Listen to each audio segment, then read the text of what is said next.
No fue de un día para otro. No desperté pensando, no sé quién soy.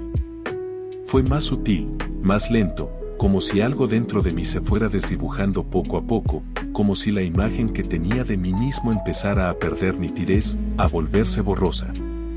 Al principio fueron pequeñas dudas, casi imperceptibles. Cosas simples, decisiones que antes eran fáciles comenzaron a sentirse extrañas. ¿Esto realmente me gusta? ¿Esto lo elegí yo, o me acostumbré? Esas preguntas no se quedaron ahí, crecieron, se volvieron más profundas, más incómodas. Empecé a cuestionarlo todo, mis gustos, mis decisiones, mi forma de ser, incluso la manera en la que hablaba con los demás. Y hubo un momento en el que me di cuenta de algo que me asustó, muchas cosas que creía que eran parte de mí, no sabía si realmente lo eran. Era como si hubiera construido una versión de mí mismo sin darme cuenta, basada en lo que esperaba la gente, en lo que funcionaba, en lo que era más fácil. Y ahora ya no sabía que era real. Es extraño, porque puedes seguir viviendo normalmente. Hablar con personas, hacer lo que siempre haces, pero por dentro sentir que no hay una base clara. Como si fueras tú, pero al mismo tiempo no. Esa sensación genera una confusión difícil de explicar. No es tristeza, no es ansiedad directa. Es confusión. Una constante silenciosa. Hubo días en los que quería una respuesta clara, algo que me dijera, esto eres tú. Pero no llegó. Y con el tiempo entendí algo importante, la identidad no es algo fijo. No es algo que encuentras una vez y ya. Es algo que se construye, se cuestiona, se cambia, se redefine. Y eso no significa que estés perdido. Significa que estás en proceso. Recuerdo una tarde caminando por la ciudad. El sol caía sobre los edificios, la gente se movía con prisa, los autos llenaban las calles con su ruido constante. Todo parecía normal, pero dentro de mí había un eco persistente, ¿esto lo elegí yo? Miraba los escaparates, las ropas, los objetos, y me preguntaba si mis gustos eran realmente míos o si habían sido moldeados por lo que otros esperaban. En otra ocasión, sentado frente a una taza de café, el vapor ascendía lentamente, dibujando formas efímeras en el aire. La conversación a mi alrededor era ligera, risas, comentarios triviales. Pero mi mente estaba en otra parte. Recordaba decisiones pasadas, elecciones que parecían mías, pero que ahora dudaba si lo habían sido. ¿Cuántas veces había dicho sí solo porque era más fácil que decir no? Lo más difícil era la sensación de urgencia. Como si hubiera algo pendiente, algo que debía resolver. Pero la verdad es que no había nada concreto. Solo la ilusión de que lo había. Esa ilusión era lo que me agotaba, lo que me hacía sentir que estaba corriendo detrás de una meta que nunca aparecía. Con el tiempo, aprendí a observar esas dudas sin engancharme. A reconocerlas como parte del flujo natural de la mente. A dejarlas pasar como nubes que cruzan el cielo. No es fácil, porque la tentación de analizarlas es fuerte, pero descubrí que la verdadera libertad está en no seguirlas. En permitir que existan sin darles poder. Hoy todavía aparecen. Todavía hay momentos en los que mi mente se aferra a una pregunta y la repite sin descanso. Pero ya no me controla como antes.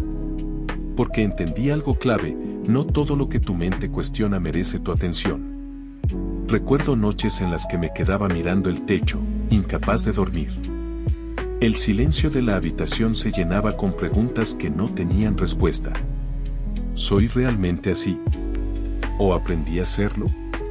Cada pensamiento era como una sombra que se movía por las paredes, cambiando de forma, creciendo, encogiéndose. Y yo, atrapado en ese juego de luces, me preguntaba si alguna vez lograría ver mi silueta verdadera. También hubo mañanas en las que me miraba al espejo y sentía que la persona reflejada no era del todo yo. Reconocía los rasgos, la voz, los gestos, pero había algo ausente, algo que no lograba nombrar. Era como si el espejo mostrara una máscara que había aprendido a usar, una versión funcional de mí mismo que servía para el mundo exterior, pero que no coincidía con lo que sentía dentro. Esa distancia entre lo que mostraba y lo que era se convirtió en un tema constante. En las conversaciones, en las decisiones, en los momentos de soledad. Y poco a poco entendí que esa distancia no era un error, sino parte del proceso. Que la identidad no es una pieza fija, sino un tejido que se va deshilando y volviendo a tejer con cada experiencia.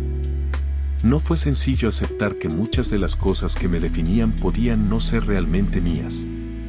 Al principio esa idea me parecía insoportable, como si todo lo que había construido se derrumbara de golpe.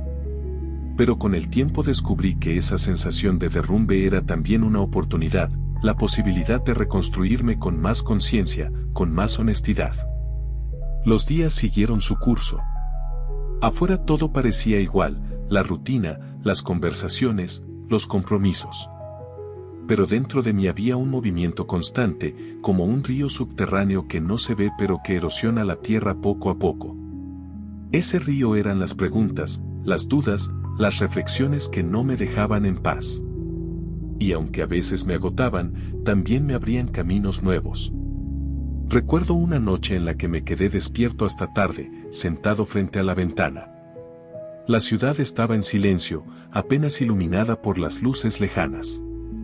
Me preguntaba quién era realmente, qué parte de mí era auténtica y qué parte era una construcción. Pensaba en mis gustos, en mis hábitos, en mis palabras, y me daba cuenta de que muchos habían nacido de la necesidad de encajar, de ser aceptado.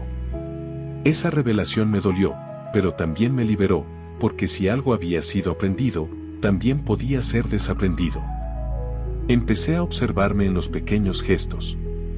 La manera en que respondía a una pregunta, el tono que usaba al hablar, las decisiones que tomaba sin pensarlo demasiado.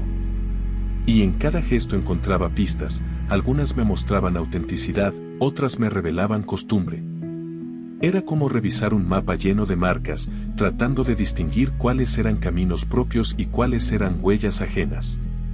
Hubo momentos de miedo. Pensar que no tenía una identidad fija me hacía sentir como si estuviera flotando en el vacío. Pero poco a poco entendí que ese vacío no era un peligro, sino un espacio abierto. Un lugar donde podía construir, experimentar, equivocarme y volver a intentar. La identidad no era una cárcel, era un taller. En ese taller empecé a probar cosas nuevas. Cambié rutinas, exploré gustos distintos, me permití decir no cuando antes decía sí. Al principio fue incómodo, como usar ropa que no se ajusta del todo.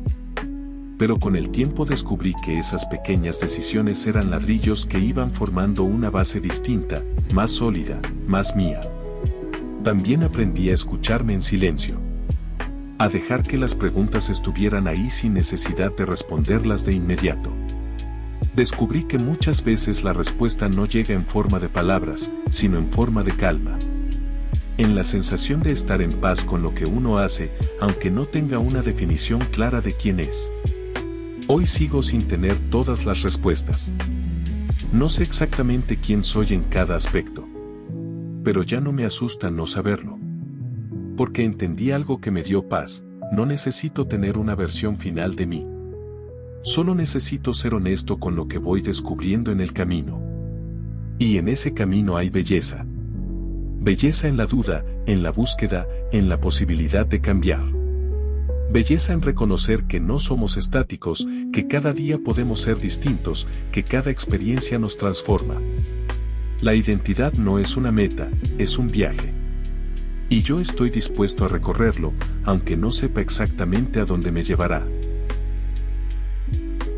Eso es todo amigos, espero les gusten mis historias, no olviden suscribirse, dar me gusta y compartir para que YouTube lo recomiende a otras personas, nos vemos la próxima.